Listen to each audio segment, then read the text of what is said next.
going through each book in the Bible in a class. It's going to take us 3 years to complete. We're well on our way in this journey.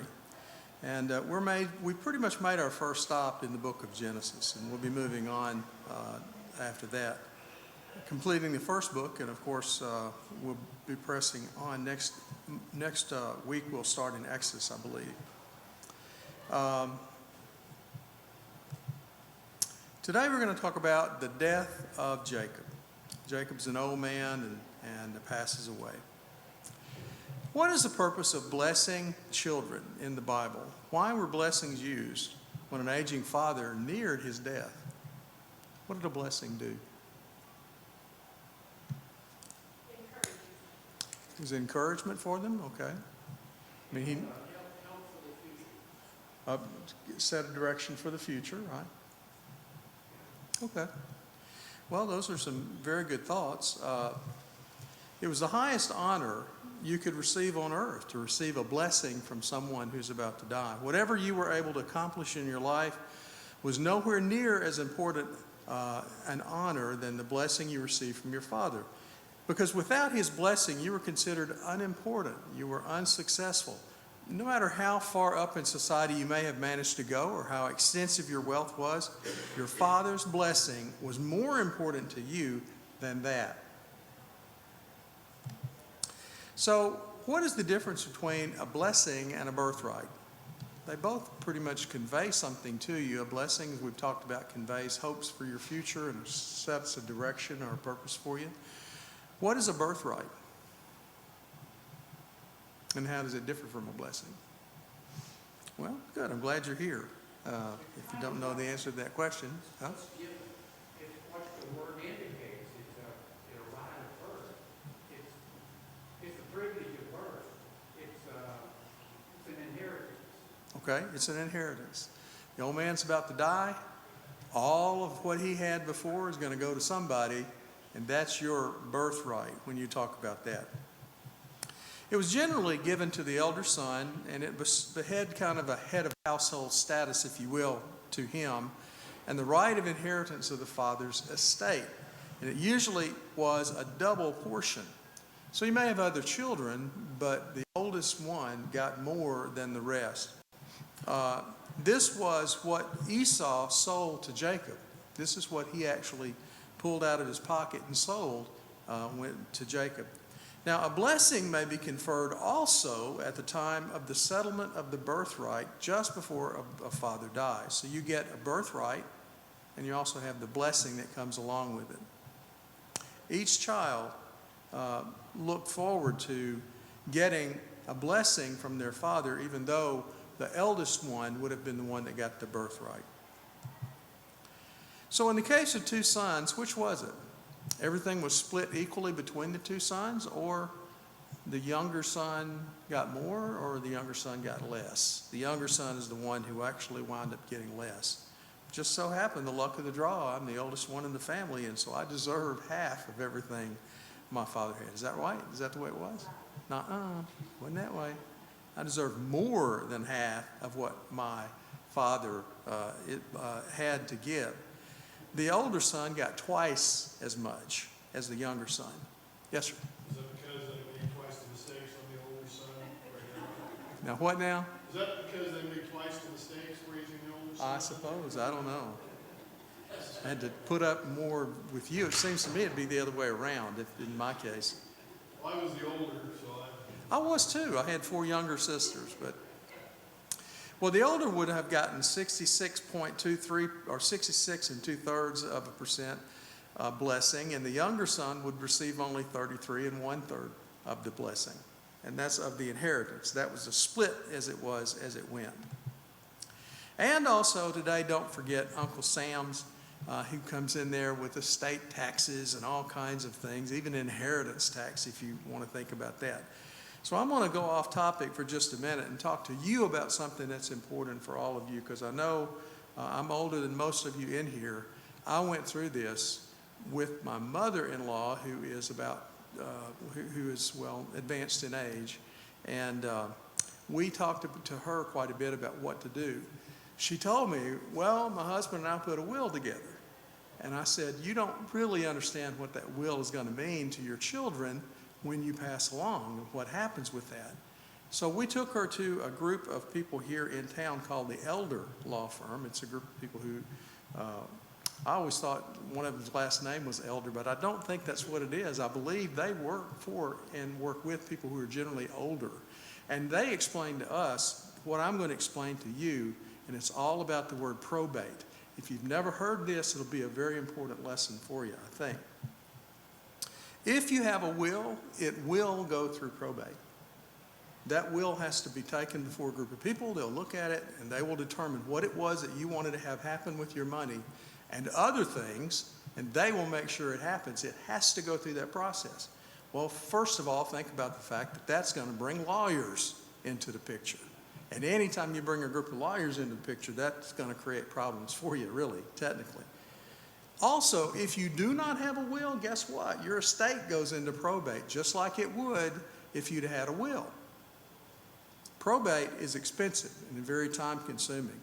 It can take from about 3 to 5% of the total value. So if your value of your estate was $400,000, for instance, that amounts to about $20,000 that you're going to wind up paying. Your children are not going to get because you had to get the lawyers involved and go through probate court. Well, a will ties everything up in knots until it clears probate, and that takes weeks and even months if it's anything that was contested or disputed. So you can take legal actions now, though, so that no will is presented when you die. There is no will. If there's no will, guess what? There's no probate. No one has to go get the lawyers involved. You don't have to go through that. All you have to do is assign one of your well-trusted sons or son-in-laws to be your power of attorney.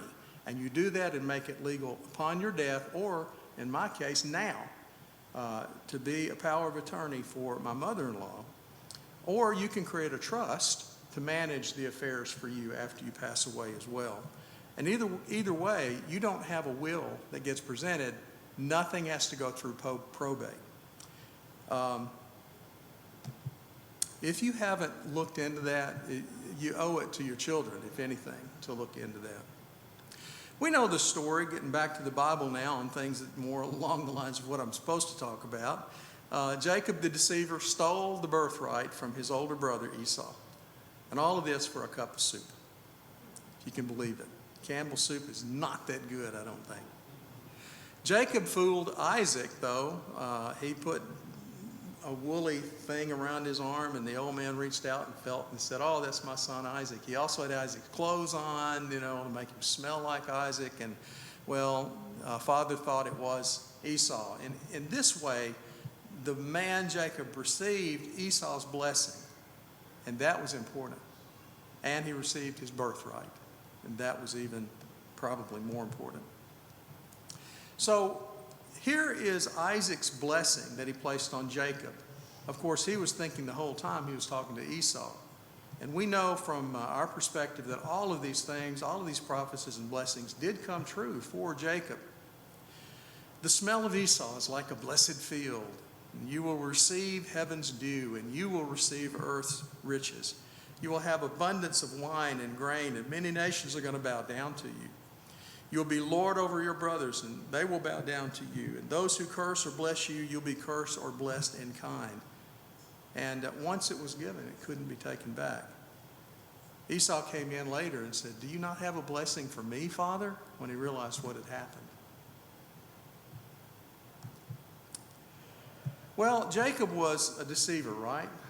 Not that he lied, but he deceived an awful lot of people. All of his life he did that, and that's no different from the day that he died. He provided a blessing for each of his sons, right? Joseph asked him to bless his sons as well, and so Joseph came with the two children and brought them into the room, and the children, of course, were facing the old man. They knelt down in front of them. He put the son that he wanted over on the left of him so that he would be on the right when the man reached out and put his head on his hand. And the one that he didn't want blessed, he put over on the left-hand side, and the man reached out and put his left hand on him. Well, Jacob didn't do that, did he? Jacob did this. Joseph saw it happening, and Joseph said, no, that's not the way you do it, Dad. You're supposed to do it the other way. But he persisted, and he didn't get his way. Even as the old man was about to die, he was a trickster. Jacob held firm, and he noted that Ephraim would come to be more significant than Manasseh, which is what Jacob really wanted, to have happen. I have some friends who are Mormons and very devout people. They are as religious people as you can ever imagine, but they have some odd beliefs. One of their beliefs is this. They believe that a group of Israelites of the clan of the Ephraimites, left Israel and they came to America about 600 BC, as recorded in the Book of Mormon, and they consider this to be foretold in the Bible in the story of Jacob and Esau. So anytime you talk to your Mormon friends about Jacob and Esau, they're going to want to tell you about that.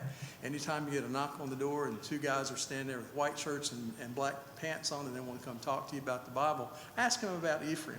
They love to tell you about Ephraim, and you'll get an earful about that. Well, then I took a very hard look at Genesis chapter 49 and Deuteronomy chapter 33. Both of those lays out the events that had to do with the sons and a listing of those. And there's a discrepancy in your Bible between the two accounts that are listed here. Genesis records 12 brothers. Deuteronomy records 11. What happened to that one brother that's not included here? Is this really a discrepancy? Is the Bible in error somehow? And how did this discrepancy occur? In Deuteronomy, the rapacity, that means, I had to look it up too, but that means if you're punishing someone, being very, very hard and very severe about it. The rapacity of Simeon and Levi during the situation where some men stole their sister. And they went and extracted punishment on the people. They were ready to kill them. All the brothers got together. Levi and Simeon took charge, and they were very, very strong with these people. They were about to kill them, and he said, I'll tell you what, the only way you can get out of this is if you're circumcised. If you circumcise yourself, then we'll let you out of it. So, believe it or not, that group who got in trouble because they had stolen a sister, agreed to have all the people in their city do that. And so Joseph then, when they were sore from the operation 3 days after it, they marched in and killed everybody. Well, Jacob found out about it, and he was extremely upset with them for what they had done. He said, you shouldn't treat your neighbors that way. And it was a horrible story. But because of this, Simeon was not granted land when the 12 tribes were allotted. There is no tribe of Simeon. You don't hear that in the Bible, right? His tribe was subsumed by the others. And then, instead of Joseph being the one to receive land, you don't hear about the tribe of Joseph either. His two sons, the two that were blessed, just like I told you about with the crossed arms, they are in there, so you wind up with a total of 12. That's how we have 12 sons of the old man. Levi did not receive land. Levi did not receive a land either. Cities. Right.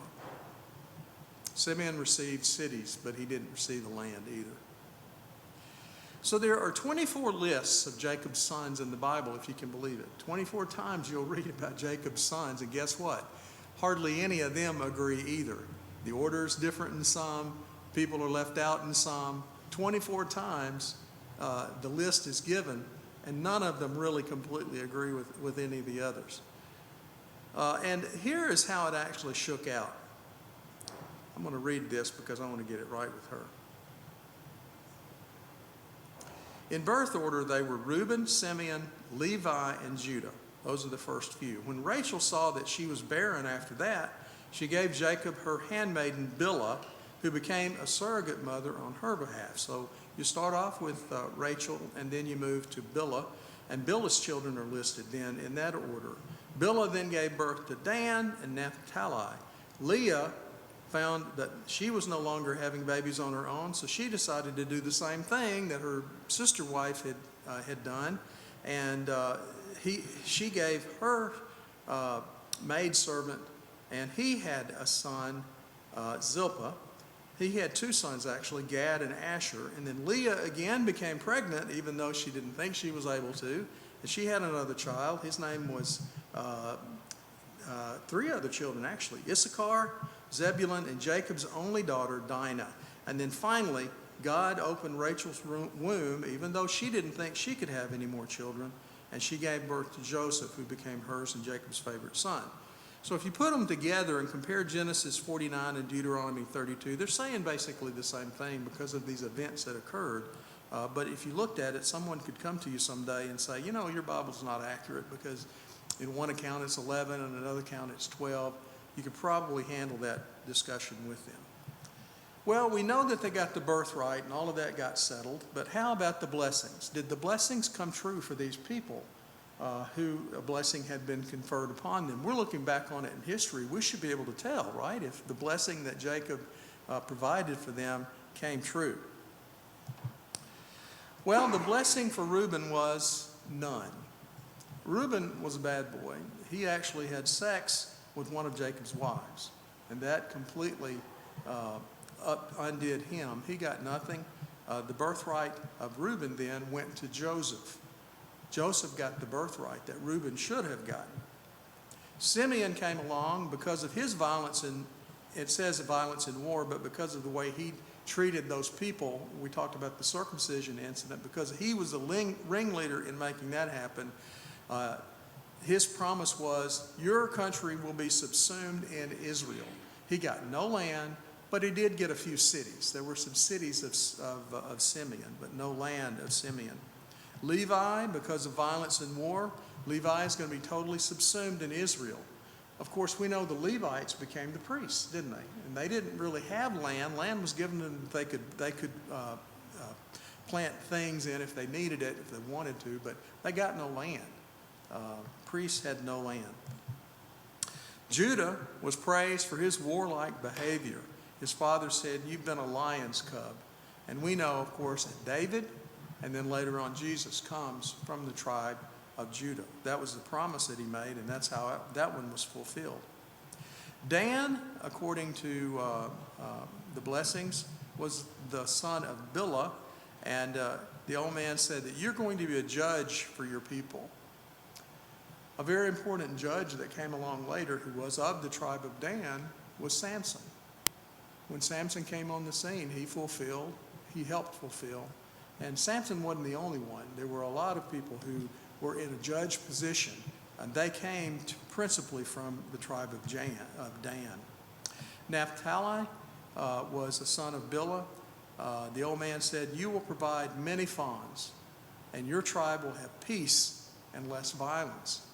That's pretty much what happened to them. You don't hear much about Naphtali and the sons of Naphtali, or the area of Naphtali, really in your Bibles, because not much happened. It was a very peaceful time, just like Jacob promised. Gad is going to be a fighting people. Many of David's warriors, his mighty men, the people that followed him around, were of the tribe of Gad. Many of the soldiers in the king of the day also would have, King Saul would have been from Gad as well. They were well known for their warlike ability. Asher's name in Hebrew means happy, because when he was born, his mother said, happy am I, and so she named him Happy. Now, guys, I got to tell you, I remember when our two children were being born, and my wife, Jenny, was anything but happy. So I'm glad we didn't name them at that point in time, because one of them would have been named Ouch, and the other would have been named Oh, That Hurts, all through life. Happy. Asher's tribe was blessed with having more male children than female children. Asher's group, the whole nation, had more men born than women.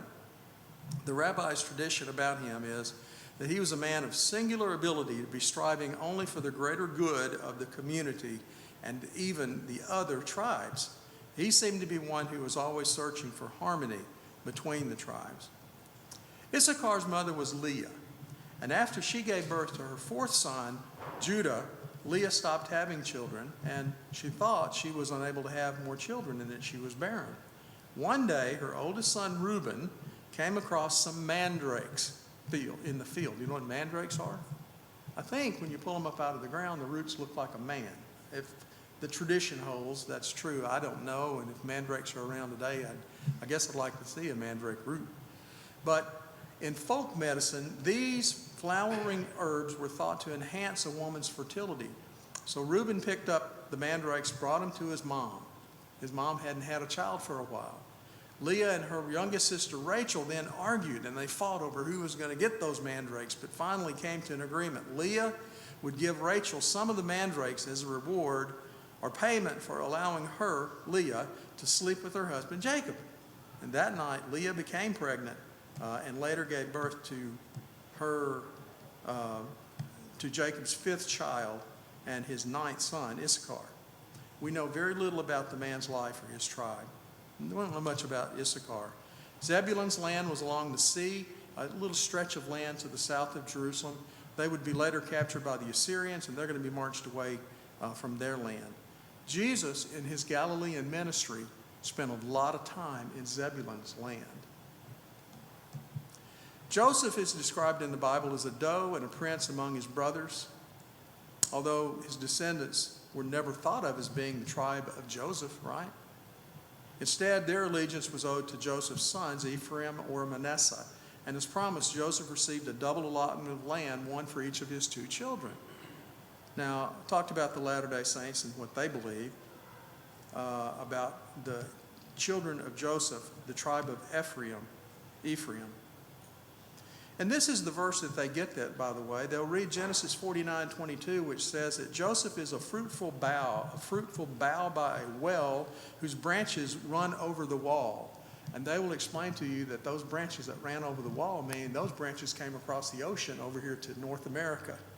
And that's how they interpret all of this. The last child mentioned, of course, was Benjamin. He was the last child of Jacob by his wife Rachel. The greatest individual to come from his tribe was perhaps who? Who do you think the greatest person to have come from the tribe of Benjamin may have been in all of your studies in the Old Testament? Saul, King Saul. King Saul was a Benjamite. Sandwiched between the northern tribes and the southern tribe of Judah, Benjamin's tribe would become subsumed, and they're going to disappear. Now, the last few slides talk about the fate of each children. We've talked about what the promise was, and we look back now and compare the fate of them. We've kind of already gone through it, so I'll rush through this section. Reuben didn't receive land because he defiled his father's house by having intercourse with Bilhah, of course, and that was the promise was that he defiled my bed and will no longer be first. Simeon and Levi, we've talked about them. They killed indiscriminately out of anger during the Dinah episode. And Dinah was their sister, and that was the circumcision thing that we talked about earlier. Levi became the father, though, of the priests. The priests did not own any land, and Simeon was completely subsumed then within Israel. The promise was that Judah is going to own the scepter, and the Son of God is going to come from him. Of course, we know that Jesus came from the tribe of Judah, and also King David came from the tribe of Judah as well. Zebulun, as province, was along the shore, exactly what the promise was. They received land that was a little strip of land down pretty much underneath Jerusalem. Issachar received the farmland below Jerusalem, and that farmland today is some of the most fertile ground over there. It's the foundation of the complete agricultural industry of Israel, and all of that is owed to Issachar. Here are a few people in the Bible who would come later from the tribe of Issachar. Dan is going to be a snake biting the feet of the horses. Originally, they were established in the southern kingdom, but the group then managed to move the whole family, and the whole group of people moved up north. So sometimes you find them being down here in the south, and you think that's confusing because I know Dan was up in the north. Well, they migrated. They moved up north. And all of that happened just before the time of the judges. Gad is going to be a fighting and warlike people, and they were. They're the ones that attacked the two giants. The man that had a bed that was 18 feet long, that was his bed. It was made of iron because wood wouldn't hold him. He was so heavy. And these little fellows were the fighters who came in, and they were the ones that used slings a lot, and they also were excellent in archery. They were a fighting and warlike people. Asher's descendants, the man named Happy, were known for their olive trees and the production of olive oil. The word Asher to the Jews means to feel happy and blessed. Naphtali is a doe bearing beautiful fawns. The children of his tribe were known for their valor in war. And then Joseph, of course. Joseph is a fruitful vine and the prince among his brothers. Well, Joseph received a double portion, which should have gone to his older brother Reuben. He was the beloved son of his mother Rachel. He didn't receive any land per se, but his two children, Ephraim and Manasseh, did. And Benjamin. Benjamin, the last son, is said to be a ravenous wolf. And they were a very warlike people. And since the temple area was originally part of the tribe of Benjamin, they could have been a ravenous wolf due to what was going on in the temple. What happened in the temple a lot? That a wolf might look like a wolf was up there. You know? That's where all the sacrifices happened. The little lambs were brought in. And so it may be that Benjamin was declared that, and the fulfillment of that was what happened in the temple work there in the sacrifices that were happening, all because of the son named Benjamin. When the old man Jacob neared death, he called Joseph in and said, "Son, I want you to, when I pass away, I want to be buried in the cave at Machpelah, the land that Abraham originally bought to be the resting place for just him and his wife Sarah." Well, over time, other people who were descendants of Abraham were also buried in Machpelah, and Jacob wanted to be buried there as well. Joseph at the time was in Egypt. Proved a little bit of a hardship for him to go over and buy that land in order to be able to put the old man there, but he did. He made it happen, and that's where his bones are supposedly interred even today. Now, in a way, the blessings that we get from all of this, the blessings that we get come indirectly through Jacob, since Christ was of the tribe of Judah. We not only have been blessed through Jesus, but we've been promised a share in his inheritance in heaven. Think about that. The things we're reading here in the Old Testament and the promises that were made apply to us as well, because we technically, or maybe not technically, but we are sons of Judah, if you will, in a sense, because we are heirs through Christ. The question I have for you here is, have you received your blessing? If you haven't, see me after class, and we will have a long-winded discussion this week about what blessings you may have, should have received when you came to Christ. Any questions or comments? None? Not even any snotty remarks? Okay. Merry Christmas. Pardon? Merry Christmas. Well, I hadn't even thought about Christmas much, really. My wife takes care of all of that. Huh?